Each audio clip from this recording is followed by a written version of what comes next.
अभी लादी क्षेत्र के वासियों से अपील करता हूँ कि आप जो है 1 तारीख को रोनहाट के अंदर जो हमारा एक सम्मेलन जो महाकुंभ होने जा रही है उसमें बढ़ चढ़कर भाग लें। पीछे नहीं रहेंगे, हम बहुत बड़ा आंदोलन करने को भी तैयार हैं और हम आज सरकार को चेता रहे हैं कि आप इसको हल्के में ना लें। और घटती है तो उसकी जिम्मेदारी खुद सरकारों की क्यों होगी? क्योंकि सरकार ने हमारे को सताया है, हमारे साथ सरकार ने जो सकला व्यवहार किया है, ट्रांसगिरी एरिया जो हमारे। आज हम यहाँ पे हार्टिकल्चर के समुदाय के लोगों से मिले हैं।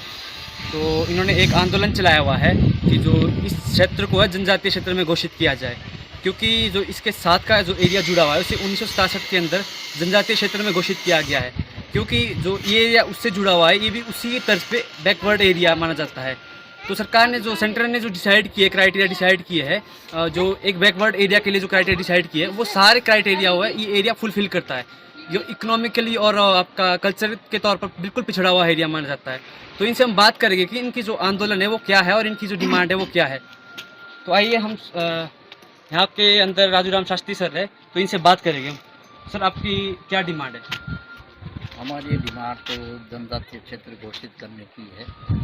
कि इस एरिया को जो जनजातीय घोषित कर दिया जाए, क्योंकि हमारे साथ का लगता एरिया 2012 जो है वो 1967 में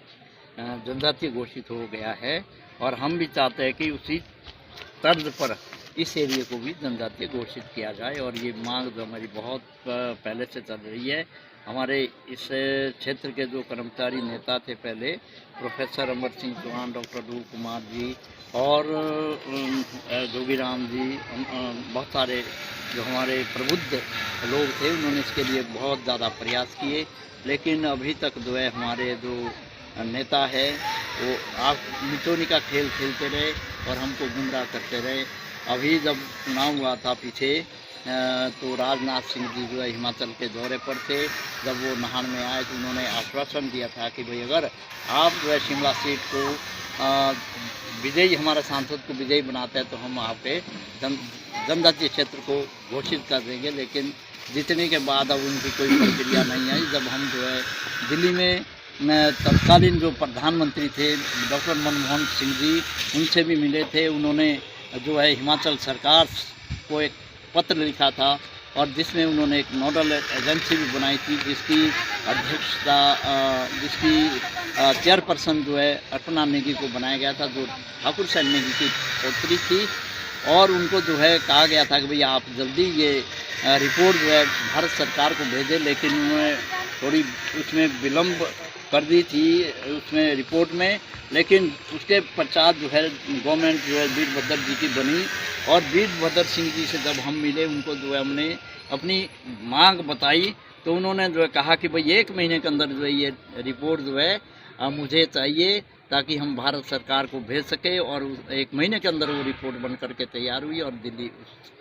रिपोर्ट को सबमिट किया गया और दिल्ली से जो है फिर कुछ कमियां पाई गई, वापस वो रिपोर्ट आई, फिर जो संशोधन उसमें करना था वो भी हो गया है। अब हमारी बिल्कुल कागज़ कंप्लीट है और वो भारत सरकार को भेज दिए गए हैं। हम चाहते हैं कि अब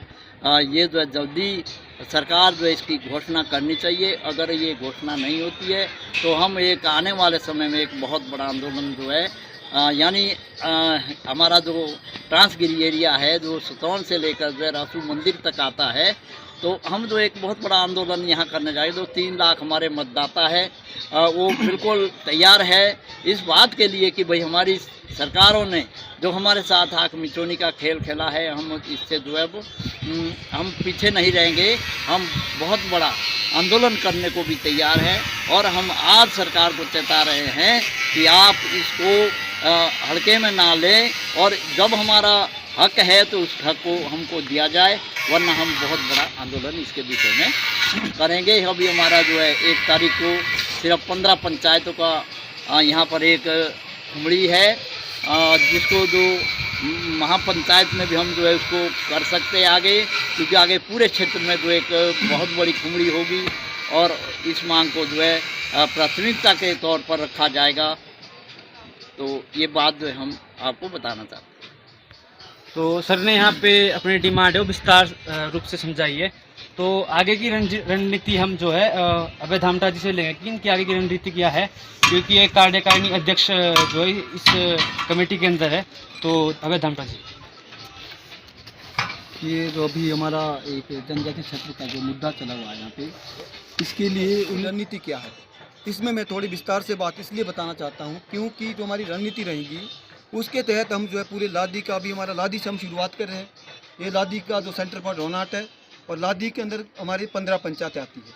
और यहाँ से हम जिसकी शुरुआत कर रहे हैं, गुरुजी ने भी कहा इसकी शुरुआत ऐसे करें कि हम अभी कुमलिया करें गाँव के अंदर, जिसको आप बैठक, हिंदी में बैठक बोलते हैं, और हम जो है यहाँ जो हमारी सांस्कृतिक भाषा, जो हमारे यहाँ संस्कृति और उसके तहत हम इसका कुमली का नाम देते हैं और इसको हम कुमली कहते हैं। तो हम गांव के अंदर कुमली कर रहे हैं और उस कुमली के अंदर हम सबकी भागीदारी सुनिश्चित कर रहे हैं। गांव के नौजवान, बुजुर्ग और हर एक आदमी का इसमें भागीदारी हम सुनिश्चित कर रहे हैं। और गांव के बाद जो हम पंचायत लेवल की कमेटी बना रहे हैं, गाँव की कमेटी और पंचायत की कमेटी, फिर उसके बाद जो है जब हमारे पूरी की पूरी पंचायतें होने वाली होगी, अभी हमारा जो कोटीबोच एरिया जो हमारा खत है, कोटीबोच खत हमारी कंप्लीट हो गई, पनोंग खत कंप्लीट हो गई, डार खत भी जो है वो भी जाने वाले। तो पनोंग और कोटीबोच खत ने ये तक कहा है कि हम जो है पूरे के पूरे लोग, यहाँ तक कि महिला, बच्चे और जो नौजवान है, बुजुर्ग, सब लोग यहाँ पे आएंगे अपने वाद्य यंत्र के साथ, ढोल धमाके के साथ जो है वो 1 तारीख को रोनाट पहुँचेंगे। वो इसलिए क्योंकि 1 तारीख को हमने जो महाकुमली, जिसको हम नाम दे रहे हैं, वो महापंचायत बोलो चाहे महाकुमली, हम अपनी पहाड़ी भाषा में कुमली बोलते हैं हम उसको, तो महाकुमली का नाम भी उसको हम दे सकते हैं। और जो महापंचायत का नाम भी, जो महापंचायत भी इसको बोला जाता है, वो रोनाट के अंदर 1 जनवरी को होने वाली है, 2022 को, 1 जनवरी 2022 को रोनाट में महाकुमली होने वाली है। उसके लिए जो है पूरे के पूरे 15 पंचायतों से जो बहुत सारे जो लोग हमारे यहाँ पे एकत्रित होंगे। लेकिन इसमें हम अभी तो हम शांतिप्रिय ढंग से जो इस आंदोलन को कर रहे हैं, और ये जो जन जागरण आंदोलन भी शांतिप्रिय ढंग से हम चला रहे हैं ताकि लोगों को अवेयर किया जा सके कि ये हमारा अधिकार है। और इस अधिकार को जब सही ढंग से हमारी सरकार हमारे को नहीं दे रही है तो इस अधिकार को हमने छीनना है सरकार से। वो हम कैसे छीनेंगे, वो हम बता रहे कि आने वाले समय के अंदर इस आंदोलन को हमने उग्र करना है। और जो उग्र आंदोलन अगर इसमें कुछ अनहोनी घटती है तो उसकी जिम्मेदार भी खुद सरकार होगी। क्यों होगी? क्योंकि सरकार ने हमारे को सताया है, हमारे साथ सरकार ने जो सौतेला व्यवहार किया है। ट्रांसगिरी एरिया जो हमारे बिल्कुल लगता हुआ एरिया है, यहाँ से बिल्कुल 3 किलोमीटर के दायरे में जो यहाँ ट्रांसगिरी एरिया है, वहाँ जो जनजातीय क्षेत्र वो घोषित है, वहाँ पे अच्छी सुविधा है, अच्छा बजट है, लेकिन हमारे लिए हमारा क्षेत्र जो है पिछड़ेपन की ओर और जाता जा रहा है। 50 साल से लंबित डिमांड जो हमारी है, ये लंबी डिमांड, इसलिए हम जो ये लड़ाई लड़ रहे हैं। तो हमारा अभी जो 1 तारीख को यहाँ पे महाकुंभली होने जा रही है, एक सम्मेलन होने जा रहा है रोनाट के अंदर, उसके लिए पूरे 15 पंचायतों से यहाँ पे लोग आएंगे और हज़ारों की संख्या में यहाँ पे लोग आएंगे और इस शांतिप्रिय ढंग से हम इसको जो है करेंगे। लेकिन उसमें हम मैसेज देना चाहेंगे कि ये जो हमारा यहाँ से हमने लादी से शुरुआत किया है, इस शुरुआत को यहाँ से लेकर हम जो स्तोन तक चले जाएंगे और स्तोन से लेकर हम जो राजगढ़ तक और राजगढ़ से लेकर हम इधर से हरिपुर रार तक जो है हर एक भोज के अंदर, हर एक एरिया के अंदर, हर एक ब्लॉक के अंदर हम इस तरह का जो है अवेयरनेस आंदोलन चलाएंगे और इस आंदोलन को और मजबूत करेंगे। जो आप एरिया बोल रहे हो, वो कितना एरिया आता है इस एरिया के अंदर जो आप जनजातीय क्षेत्र के अंदर बोल रहे हैं? इसमें जो हमारा एरिया है, जैसे जो गिरी आर, जो जिसको गिरी पार क्षेत्र भी बोलते हैं, ट्रांस गिरी एरिया भी बोलते हैं, गिरी पार क्षेत्र भी बोलते हैं, ये स्टोन से शुरू होता है और स्टोन से लेकर ये जो मिनस यहाँ जो हमारा एरिया है, इसके साथ साथ हमारा जो डिस्ट्रिक्ट बाउंड्री शिमला की बाउंड्री हरिपुर धार तक जो कितनी पंचायत है? इसमें 144 पंचायतें हमारे इसके अंदर आती है और लगभग इसमें 4 लाख, 3.5 या 4 लाख लोग जो है इसके अंदर प्रभावित है, जिनको ये जो क्या कहते हैं मतदाता, इतने जिनको ये क्या कहते हैं जो अधिकार मिलना चाहता हो और वो वंचित है इस अधिकार से। इन सब में सभी कार्यकारी अध्यक्ष होने के नाते लादी व जो संघर्ष समिति है, सभी लादी क्षेत्र के वासियों से अपील करता हूँ कि आप जो है 1 तारीख को रोनाट के अंदर जो हमारा एक सम्मेलन जो महाकुंभली होने जा रही है उसमें बढ़ चढ़ कर भाग लें, क्योंकि ये हमारा अपना इशू है, ये हमारा अपना अधिकार है और ये हमारा अपना काम है। अपना काम समझकर अपने लिए, हम सबके लिए, इस क्षेत्र के विकास के लिए जो है आप 1 तारीख को प्लीज़ रोनाट पहुँचें। जब आपकी भागीदारी इसमें रहेगी, जब यहाँ पे लोग अधिक मात्रा में पहुँचेंगे, तभी ये जो आवाज़ है हमारी, जो ये केंद्र बिंदु रोनाट है जो लादी का, वहाँ से ये आवाज़ जो दिल्ली तक पहुँचेंगी, शिमला तक पहुँचेंगी, जब यहाँ पे हम आप लोग विस्तार से रखी। तो जितने भी इस एरिया के अंदर लोग आते हैं उनसे ये अनुरोध रहेगा कि इस वीडियो को थोड़ा शेयर कीजिए ताकि सब लोगों के बीच जो है इनकी बात पहुँच सके और जो इनकी जो डिमांड है वो केंद्र सरकार तक भी पहुँचे और जो यहाँ के नेता है उनके कानों तक भी ये डिमांड पहुँचे। तो सभी लोगों से अनुरोध रहेगा कि इस वीडियो को शेयर कीजिए, लाइक कीजिए जितना आप कर सकते हो। Thank you.